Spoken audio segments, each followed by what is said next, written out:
In this video, I'm going to show you how to add candlestick patterns in the chart of TradingView. So before we start, let me show you candlestick pattern to be explained.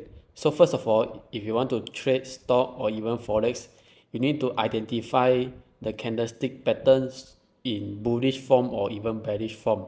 If you can identify the candlestick pattern, whether in bullish or bearish, so that you can make your trading more secure.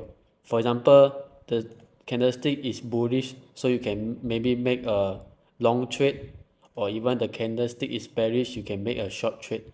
So basically, when you understood the function of the candlestick pattern, you can trade more easily and also secure your profit more easily. So first of all, how to insert candlestick pattern into chart.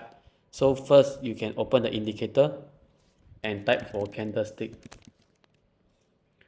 And for me, I prefer to use this candlestick by report 32 because it is the most common candlestick patterns indicator used by all of in the platform.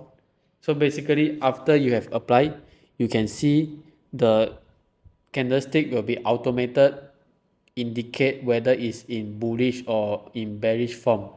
So if you want to, so for example, if you want to take a trade, you can use the candlestick to identify whether the trend is going upwards or downwards based on the candlestick. You can maybe make a support resistance based on the candlestick. So that's all for today's tutorial. If you want to draw your own graph, you can check the description down below to try out the free TradingView platform so that you can be more familiar with candlestick pattern. Thank you.